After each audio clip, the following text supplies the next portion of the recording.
누가복음 2장 1절에서 7절 신약성경 88쪽에 있습니다. 제가 봉독합니다.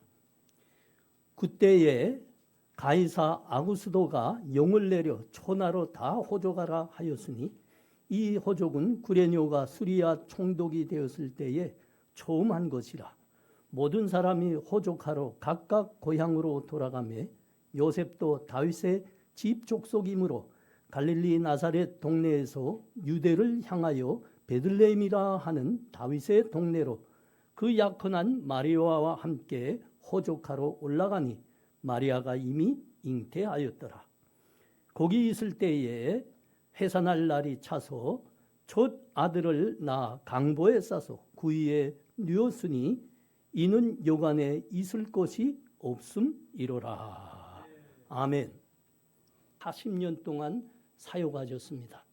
나오셔서 가난하게 나신 예수님이란 제목으로 설교하시겠습니다. 많은 은혜 받으시기 바랍니다.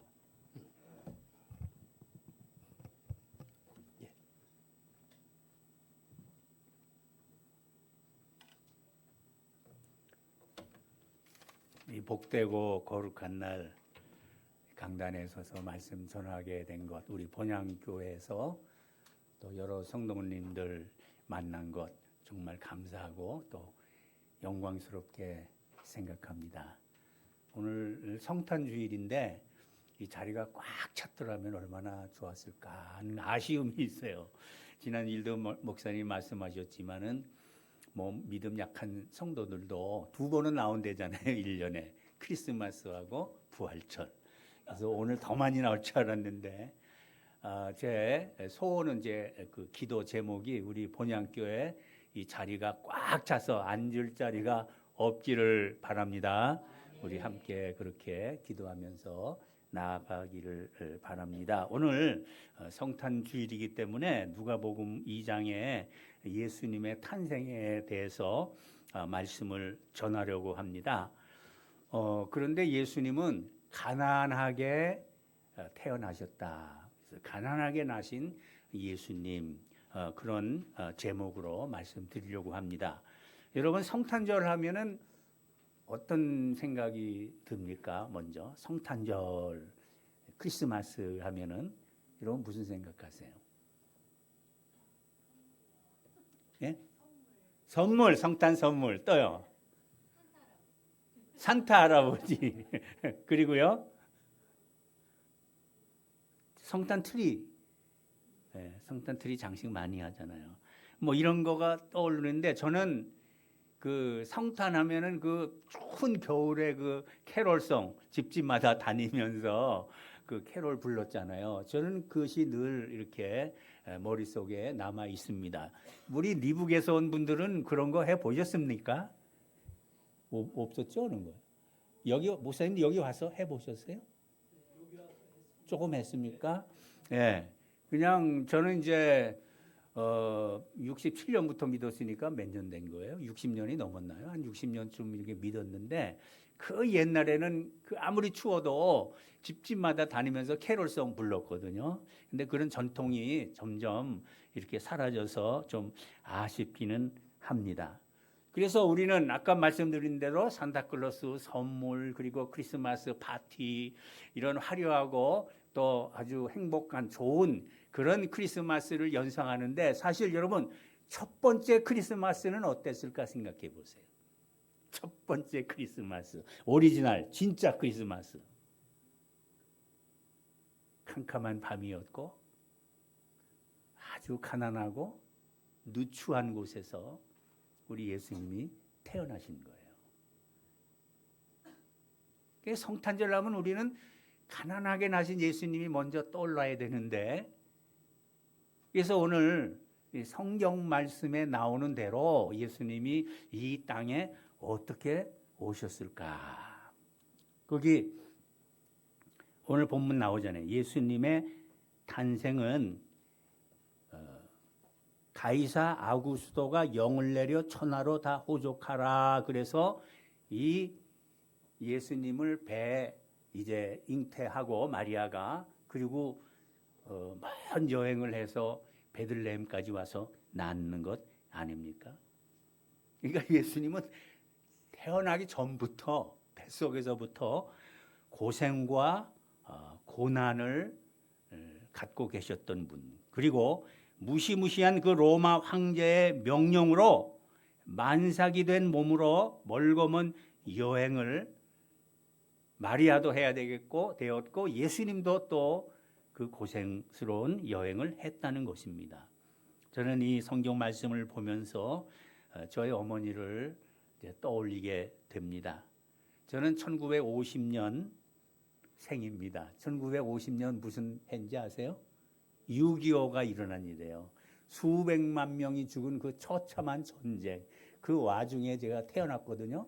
그러니까 6.25가 뻥 터져서 폭탄 소리 나고 총소리가 막 날 때에 저는 우리 이제 어머니 뱃속에 6개월 된 아이였어요. 그러니까 하루하루 막 배가 불러오는데 뭐 전쟁이 터졌으니 뭐 정신이 하나 없죠. 그러니까 한 군데서, 저는 또 서울 사람이에요.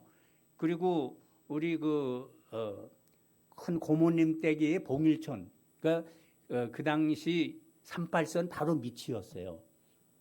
봉일천이라고. 그러니까 뭐 그냥 폭탄 소리, 총소리 굉장했습니다. 그런 와중에서 피난을 해야 되잖아요. 막 총알이 날아가니까 거기서부터 이쪽 그 성동구 왕십리에 제가 태어난 곳인데 거기까지 왔다가 갔다 가면서 뭐 이제 먹을 게 없으면은 또 그 봉일천이라는 그 시골에 가서 또 뭐 보리죽 이렇게 빠서 먹은 그 얘기를 하여튼 제가 얼마나 많이 들었는지 몰라요. 그러니까 이 만삭이 된 몸으로 왜 가만히 있으면 굶어 죽으니까 양식이 어디 있어요? 전쟁이 나서 뭐 상점이고 시장이고 다 닫아서 아무것도 없는 거예요. 집에 있는 거 딱 떨어지면 굶어 죽어야 되잖아요. 죽을 수는 없으니까 어디 가서 양식을 구해야 되는데 이 만삭된 몸을 가지고 왔다 갔다 양식 구하러 다닌 겁니다. 전 태어나기 전부터 예수님하고 비슷해서 너무나 친구감이 가고 이 말씀 볼 때 야, 나도 이랬구나. 이러면 마리아, 요셉 이 만삭의 몸으로 그 무시무시한 황제의 명령을 어떻게 거역합니까? 무조건 가야 돼요. 베들레헴까지 그 먼 여행을. 그리고 거기에 갔더니 여기 성경 보세요. 있을 곳이 없어가지고 이 짐승 우리에서 예수님을 낳잖아요. 짐승 울음소리. 여기 뭐 거기 나와 있잖아요. 오늘 그 찬송 아주 목사님이 108장이죠. 아주 잘 고르셨어요. 그 어리신 예수 누울 자리 없어. 그다음 뭐죠? 귀하신 그 몸이 구유에 있네. 저 하늘 별들이 반짝일 때에. 거기까지요. 밤중에 짐승 소리 나고 짐승 냄새 나는 그 가축 우리에서 예수님이 나신 거예요. 짐승 소리, 저는 총소리, 폭탄 소리 들으면서 뱃속에 있었는데 짐승 소리 들으면서 이게 예수님의 탄생입니다. 여러분 그런 거 생각해 보셨어요? 왜 예수님은 우리, 짐승 우리, 가축 우리에서 나셨을까? 뭐 마구간이라고 그러는데 사실 거기는 뭐 말이 있었겠어요? 그냥 나귀나 양염소 이런데 그 우리 안에서 왜 태어났을까요? 집도 아니고 사람 사는 곳도 아니고 짐승 사는 곳에서. 의미가 있어요. 성경 말씀은요. 단 한 글자라도 그냥 쓰여진 게 아닙니다. 예수님은요. 사람보다 더 낮은 짐승의 단계까지 내려가셨다는 거예요. 그러니까 여러분 세상에서 제일 겸손한 사람이 누구겠어요? 제일 겸손하게 사셨고 태어나신 분이 예수님인데 얼마나 겸손하느냐? 인간 이하의 짐승의 수준까지 내려가신 예수님. 역사상 이 예수님의 그 삶을 그대로 살고 싶어서 제일 노력한 사람이 누군지 아세요? 누군지 아세요? 성 프란시스. 저도 그 사람처럼 좀 비슷하게 살고 싶어서 책도 많이 보고 연구도 많이 했어요. 이 사람은 예수님처럼 살고 싶다고 그래서 나는 세상에서 제일 가난하게 살겠다. 그렇게 작심을 하고 진짜 제일 가난하고 제일 겸손하게 살려고 애를 썼어요. 근데 그 사람 일화가 유명하잖아요. 새하고 대화를 했대요. 새. 그리고 짐승하고도 대화를 했대요. 그러니까 짐승에게까지 내려갔다는 거죠. 예수님 따라가려니까. 뭐 태양을 보고 내 형제 태양이요. 달을 보고 나의 자매 달이요. 이 자연 만물하고도 친하고 싶어 했던 그 프란시스. 그러니까 여러분 우리 예수님의 그 모습, 예수님의 삶, 예수님의 그 인격이나 마음을 우리는 평생 묵상을 해야 되는데 여러분 어떤 예수님을 머리에 갖고 계신지 몰라요. 권세 있고 능력 있는 부요한 그런 예수님을 상상하십니까? 근데 저는 가난하고 겸손하신 예수님을 늘 묵상하게 돼요.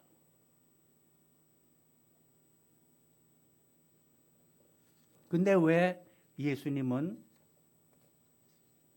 그 갈 곳이 없어서 여관 거기서 나올 수밖에 없었을까요? 얼마든지 좋은 곳에서 태어나실 수 있지 않아요? 하나님이신데 못할 게 뭐 있어요? 왕으로 태어나신들 뭐 문제 있습니까? 아주 부잣집에서 태어나신들 뭐 문제가 있나요? 그렇다고 뭐 구속 사역을 못 하시나요? 얼마든지 하실 수 있는데 일부러 그렇게 태어나셨다는 거예요. 일부러. 이 천지 만물을 만드신 하나님, 모든 이 우주 만물이 다 하나님 거예요. 뭐든지 하실 수 있는 분인데 하필이면 낮고 낮은 천한 짐승의 우리에까지 내려가셔서 왜 태어나셨을까? 여러분 그 답을 어떻게 하시겠어요? 저는 이렇게 한번 답해보고 싶습니다. 예수님은 가난한 사람들의 친구가 되기 위해서 그렇게 나셨다. 가난한 자의 친구. 이 세상에 가난한 사람과 부자의 그 비율이 얼마나 될 것 같아요, 여러분들? 가난한 사람 몇 프로? 부자는 몇 프로일 것 같아요? 저는 최소한도 말이요, 아주 적게 잡아서 9대 1 정도로 봅니다. 9은 가난한 사람이고 좀 잘 사는 사람은 하나밖에 안 된다고 봐요. 사실은 더 극단적으로 나가면은 태국도 그래요. 제가 태국 선교사였잖아요. 몇 프로, 2, 3%가 거의 90%의 부를 갖고 있어요. 여러분 세계에서 제일 부자가 누군지 모르죠? 태국 왕이에요. 태국 왕이 세계에서 제일 부자래요. 왜냐하면 태국 땅 전부가 다 왕 거거든요. 그 중에 일부 소유권 있는 게 있지만은 그 소유권 없는 모든 땅이 다 왕 땅이에요. 그리고 그 왕이 관계된 그 어마어마한 그 기업이나 뭐 그런 그 상업이나 이런 것들 뭐 말로 다 못합니다. 그런데 평민들은 얼마나 가난하게 삽니까? 공무원 월급이요 60만 원, 70만 원밖에 안 됩니다. 우리나라는 공무원 월급 200만 원 넘잖아요. 그러니까 몇 배 차이가 납니까? 그게 중류라는 거예요. 그러니까 그 밑에 그것도 벌지 못하는 그 가난한 사람들이 대부분이에요. 태국도 그래요. 인도 가면 어때요? 미국도 부자는 어마어마한 부자지만 대부분 가난해요, 보면요. 저도 미국에서 7년 살았거든요. 너무 가난한 사람들이 이 세상에 많아요. 그러면 예수님이 이 세상에 오셔서 우리와 친구하기 위해서 오셨잖아요. 근데 부자로 나셨다면은 10명 중에 1명만 좋아할 거고 9명은 실망할 거 아니에요. 그래서 예수님은 열의 아홉이 가난한 이 세상에 오셔서 우리 가난한 사람들과 친구 되기 위해서 오셨다는 거예요. 오늘 우리는 그것을 늘 기억하고 있어야 됩니다. 태어나신 것도 가난하고 나신 것도 가난하고 사신 것도 가난해졌어요. 사신 것도. 예수님의 일생은 가난의 삶이셨습니다. 그래서 저는 가난의 신학을 이제 연구하고 있고 가난의 신학을 앞으로 말씀을 전하려고 그래요. 온 세상을 향해서. 가난의 신학. 마음에 드세요, 여러분? 이 한국에 유행하는 요즘 뭐 유행하는 신학이 뭐예요? 번영 신학 아니에요? 번영 신학. 삼박자 축복. 이거 문제 많아요, 여러분들. 그거 따라가지 마세요. 이단들 뭐예요? 사이비 이단들. 돈이 중요하잖아요, 돈. 끌어막아가지고. 이 통일교 뭐예요? 돈 끌어막아가지고 그 돈으로 정치가들 막 그냥 로비해서 매기고 말이죠. 이게 지금 막 터지고 있잖아요. 신천지 뭐예요? 그 어마어마한 돈. 이 지금 우리 한국교회 문제가 뭐냐면 이 물질, 황금 만능주의, 돈 좋아하는 이게 엄청난 지금 시험입니다. 이게 세속화도 관련이 돼 있는데 이건 앞으로 제가 두고두고 말씀드릴 거예요. 세속화되면 망하는 거예요. 교회가 망하는 건 세속화고 인류가 멸망하는 거는 이 하나님의 사람들이 세상을 따라갈 때 멸망하는 겁니다. 창세기부터 나오는데 그 나중에 이제 기회 있으면 또 말씀을 드릴 것입니다. 예수님이 공생애를 시작하시면서 첫 번째 설교가 무슨 설교라고 그러죠? 첫 번째 가르침이 뭐죠? 마태복음 5장부터 7장까지 나오는 산상수훈. 예수님 공생애 처음 산상수훈에서 말씀을 설파할 때 그 중에 첫 번째 말씀이 뭐예요? 누구 대답하세요? 이건 너무나 중요한데. 제일 처음 가르친 게 뭐예요, 예수님? 마태복음 5장. 이거 빨리 대답이 나와야죠, 즉각적으로. 가난한 자가 복이 있나니 천국이 저희 것이며. 제일 첫 번째 가르침이에요, 예수님이. 가난한 자가 복이 있다고 그러셨어요. 예수님은 가르침만 하신 게 아니라 그렇게 사셨다니까요. 가난한 자가 복이 있기 때문에 예수님은 평생을 가난하게. 전도하러 갈 때 너희들 아무것도 가지고 말라고 그랬잖아요. 뭐 제자들만 그렇게 했어요? 예수님은 아무것도 가진 게 없어요. 아무것도 없이. 그저 복음 전하면 먹을 거는 하나님이 다 주신다고 믿고 누군가를 통해서 다 양식이 나올 것을 믿고 평생을 그렇게 사셨고 마지막에 십자가에서 그 있는 옷까지 다 내주시고 벌거벗은 몸으로 죽으셨다. 그 삶 자체가 그 가난의 삶이셨어요. 그래서 이 가난의 신학이 다른 거 아니에요. 첫째는 가난한 자가 복이 있나니 라고 말씀하신 그 말씀대로 사는 것. 그 말씀을 따라 실천하는 것이 가난의 신학이고, 두 번째는 예수님처럼 가난하게 사는 것. 예수님의 삶을 따르는 것이 가난의 신학입니다. 세 번째로는 이게 아주 중요해요. 나의 모든 것은 하나님 것이고 나의 모든 것은 예수님 것이기 때문에 예수님 뜻대로 사용하는 것이 가난의 삶입니다. 모든 게 하나님 거라는 건 뭐예요? 내 것은 아무것도 없다는 거예요. 여러분, 이거 내 옷인데, 내 돈인데, 내 집인데, 내 차인데, 여러분 그 생각을 바꾸셔야 돼요. 모든 것이 하나님께로부터 왔고 다 하나님이 주신 것이다. 이 정도 돼야 크리스찬이죠. 우리가 그리스도인 아니에요? 하나님의 자녀 아니에요? 하나님의 자녀라면은 적어도 모든 게 다 하나님께로부터 왔기 때문에 모든 것은 하나님 거고 내 것은 사실 하나님이 주신 거다. 우리는 청직이라는 거예요. 청직이. 하나님 주신 것을 하나님 뜻대로 사용하는 겁니다.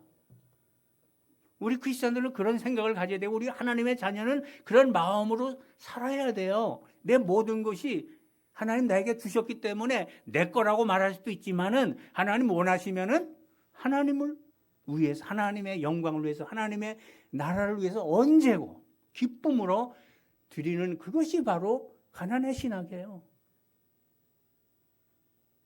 별거 없습니다. 그 다음에 또 연구에서 나올 게 아직 많이 있는데 시간 관계상 다음에 하고요.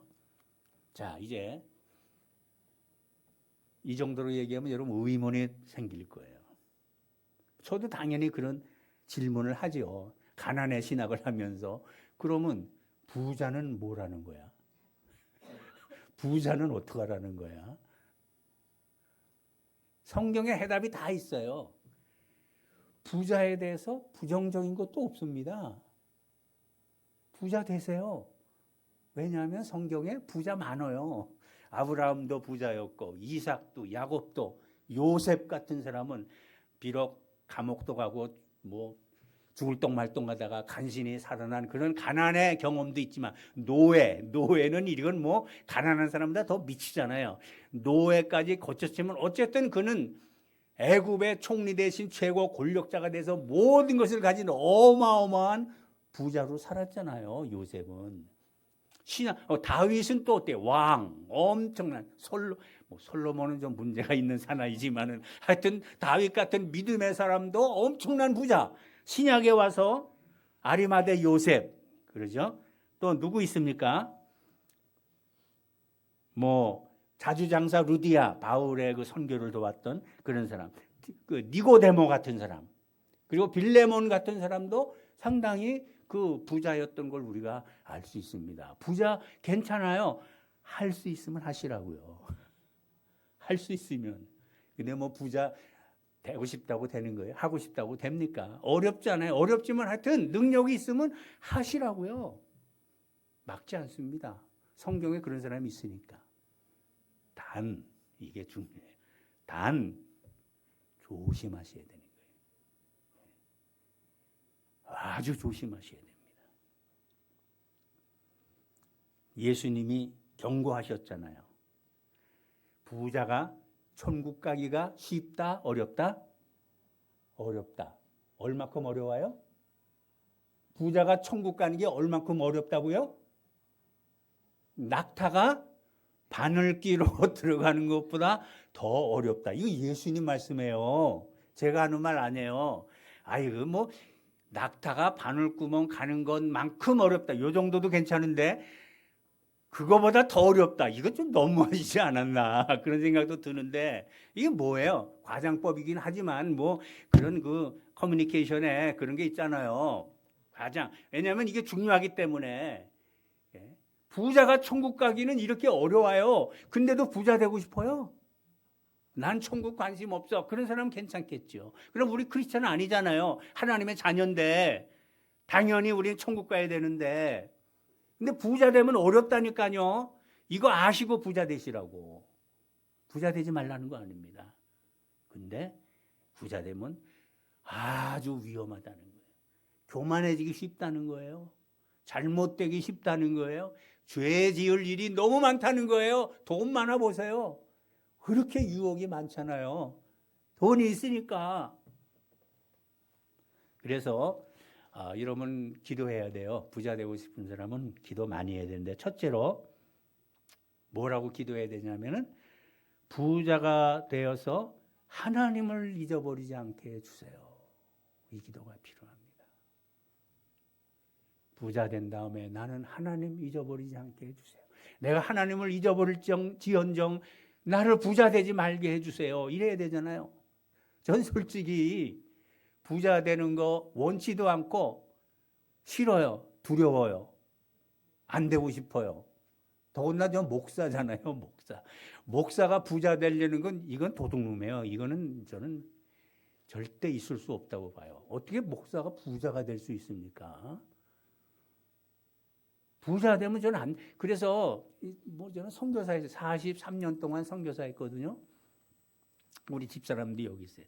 참 그래서 나는 우리 아내를 너무 사랑하고 너무 존경하는 게 너무 가난하게 살았어요. 우리는 진짜로 가난하고 선교비는커녕 생활비도 안 돼가지고 막 어려울 때도 너무 많았어요. 근데요, 가끔가다가 선교비가 넘치게 올 때가 있어요. 선교비가 막 넘쳐나. 그게 뭐 몇 년에 한 번 옵니다. 몇 년에 한 번 그런 일이 있으면 저는 불안해요. 왠지 이거 이러면 안 되는데 이거 왜 이렇게 돈이 많이 와?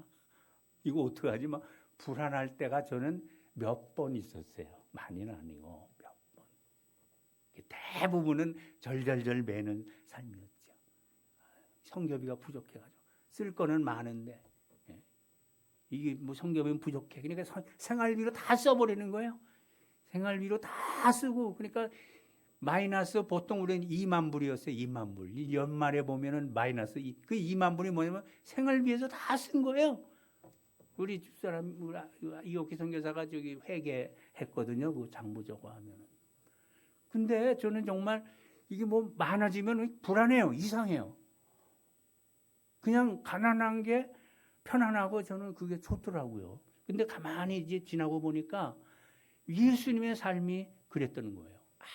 아무것도 없이 정말 오직 복음을 위해서 천국 복음 전하는 그것만 하신 예수님. 그 다음에 두 번째 기도할 거 뭐냐면은 부자가 되면 하나님의 나라를 위해서 헌신하겠습니다 하는 기도를 해야 돼요. 부자 돼서 잘 먹고 잘 살고 이게 아니라 하나님이 엄청난 부를 주셨으니까 내가 이거를 어떻게 하나님 나라를 위해서 쓸까? 어떻게 우리 북한 동포들에게 이걸 좀 전해줄까? 어떻게 남북 통일을 위해서 이걸 쓸까? 이 생각을 하고 이 기도를 해야 된다는 거예요. 이 기도 안 하고 부자 되면 천국 못 간다니까요. 위험해요. 세 번째, 나의 모든 것 하나님께로부터 왔으니까 하나님 뜻대로 사용하겠습니다.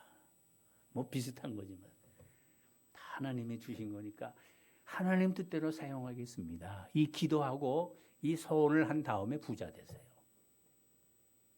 이 기도 안 하고 이 준비 안 되고 부자 되면요 비극입니다. 비극이고 저주입니다. 성경이 분명히 말씀하고 계세요. 이거 부자 되시라고요. 저는 뭐 이제 목사니까 이미 글렀고 우리 자녀들이 부자 되면은 애들한테 얘기해요. 아직 부자는 안 됐지만은 하나님의 영광을 다 써라. 우리는 청직입니다. 하나님께로부터 모든 것을 받아서 관리하는 사람이에요. 우리는 하나님의 뜻대로 사용하는 그런 청직입니다. 그래서 야고보서에 보면은 부자에 대한 경고가 나오죠. 야고보서 1장부터 나옵니다. 야고보서 1장 10절 보세요. 부한 자는 자기의 낮아짐을 자랑할지니 이는 그가 풀의 꽃과 같이 지나감이라. 이 낮아짐을 자랑. 낮아짐이 뭐예요? 가난한 거 아니에요? 가난하면 낮아지잖아요. 부자지만 가난하게 살라는 거예요. 요즘 뭐 많이 나오잖아요. 미국에 뭐 말할 수 없는 그 부자들이 그냥 뭐 햄버거빵 한 조각 먹고 뭐 검소하게 옷도 아주 검소하게 이 사는 거 나오잖아요. 뭐 그런 거 그건 나오더라고요. 유튜브 보니까 무슨 미국의 유명한 배우 뭐 1,400억을 벌은 억 원을 벌은 그런 배우들도 아주 검소하게 산다는 게 나오더라고요. 아니 영화 배우도 그렇게 사는데 우리 크리스찬들이 하나님의 자녀가 왜 못 삽니까? 얼마든지 살 수 있어요. 겸손하게 낮아짐을 자랑하라고 그랬어요. 풀의 꽃과 같다는 걸 잊지 말라고 그랬어요. 그 다음 야고보서 5장. 야고보서 5장 1, 2, 3, 4, 5절 보십시오. 들으라 부한 자들아. 여기 부자 없어서 감사합니다. 들으라 부한 자들아. 하나님 말씀이에요. 너희에게 이 말 고생으로 말미암아 울고 통곡하라. 너희 재물은 썩었고 너희 옷은 좀 먹었으며 너희 금과 은은 녹이 슬었으니 이 녹이 너희에게 증거가 되며 불같이 너희 살을 먹으리라. 너희가 말세에 재물을 쌓았도다. 이 말씀 잘 보면 마지막이 중요해요. 3절 끝에 내 재물을 쌓았도다. 이게 문제예요. 재물을 쌓아놓은 그 부자들에 대한 경고입니다. 그들은 결국은 고생이 임하고 울고 통곡하게 된다는 거예요. 2절에 너의 재물은 썩었다. 이게 뭐예요? 놔뒀으니까 썩는 거예요. 있으면 다 써야 되는 거예요. 다 하나님 나라를 위해서. 그거 죽으면 지고 갈 거예요.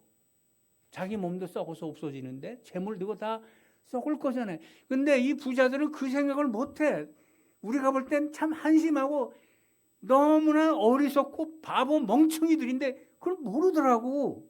그냥 쌓여 있는 걸 보고선 그냥 뭐 그걸 만족해 하고 그 쌓여 있는 그 부만 생각하면 좋은 모양이에요, 부자들은. 근데 여기 보니까 너희가 그 재물 썩었다. 옷도 좀 먹었다. 이 재물을 쌓아두면 썩고 좀 먹는다는 거예요. 그리고 너의 금과 은은 녹이 슬었다. 금은 녹 안 슬잖아요. 근데 녹이 슬었다는 건 뭐예요? 이 재물이나 모든 것이 쌓여 있으면 그건 녹이 슬게 돼 있고 그건 좀이 먹게 돼 있고 그것은 다 썩게 돼 있다는 거예요. 맞잖아요. 그들이 죽을 때 그걸 가져갑니까? 그러니까 죽기 싫어서 발버둥 치고. 우리 크리스천 어때요? 나이가 들면은 다 준비되어 있잖아요. 목사님도 저는 목사님보다 10년이나 더 있으니까 10년 빨리 갈 확률이 많은데 다 준비하고 주님, 저는 늘 기도가 그래요.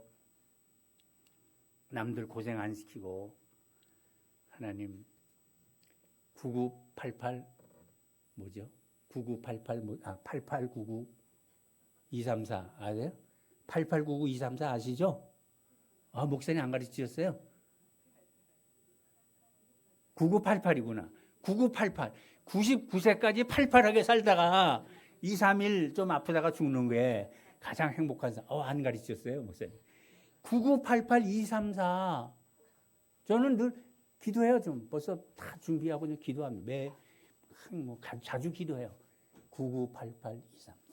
99세까지는 팔팔하게 살다가, 그 다음에 빨리 죽어야죠. 오랫동안 고통하면서 나도 힘들지만 자녀들 힘들고 이 세상은 힘들지 않게 기도해야 돼요. 기도하면 하나님 들어주실 줄 믿습니다.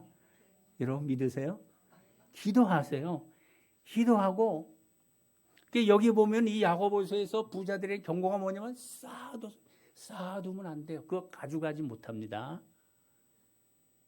그러니까 그냥 놓으면 다른 사람이 다 써버리니까 그러기 전에 내가 믿음으로 그를 좋은 일에 다 쓰는 거예요.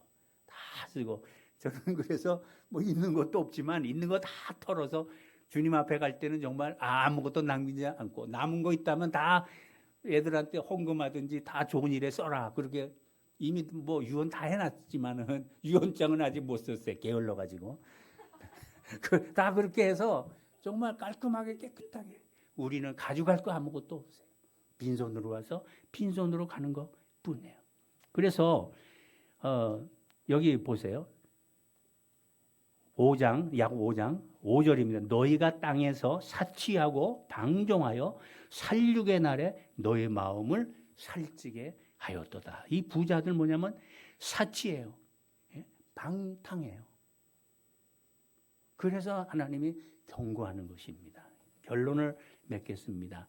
마지막 마태복음 19장 21절에 부자 청년 얘기 아시잖아요. 부자 청년 와가지고 어떻게 해야 내가 영생을 얻을 수 있습니까? 그랬더니 처음에는 뭐 이거 지켜라. 다 지켰습니다. 어떻게 할까요? 그러면은 내 있는 거 다 팔아서 가난한 사람 주고 나를 따르라. 그랬더니 부자 청년이 그 많은 재물로 인해서 근심하고 떠났다고 그랬어요. 이 부자 청년은 천국은 가고 싶은데 하나님께 인정은 받고 싶은데 그 재물은 놓을 수가 없는 거예요. 그래서 예수님이 뭐라고 그래요? 물질과 하나님을 동시에 섬길 수 없다고 그랬어요. 오늘 이 한국의 문제가 뭡니까? 한국 교회의 문제가 뭡니까? 물질주의입니다. 황금 만능주의입니다. 우리는 아무것도 없어도 만족하고 감사하는 생활. 저는 우리 본향교회 헌금이 너무 적게 나와서 참 안타까워요. 우리 성도들의 의무가 뭐예요? 11조잖아요. 최소 11조. 그 11조 외에 감사헌금 드리고 주일헌금 드리고, 그러니까 우리 성도님들의 믿음이 있다면, 정말 하나님의 자녀라면은 최소한도 10의 1조, 10의 2조. 왜? 내 거 아니니까. 하나님 거니까. 하나님이 그 중에 12의 1을 드려라 그랬으니까 우리는 그냥 명령대로 드리는 거예요.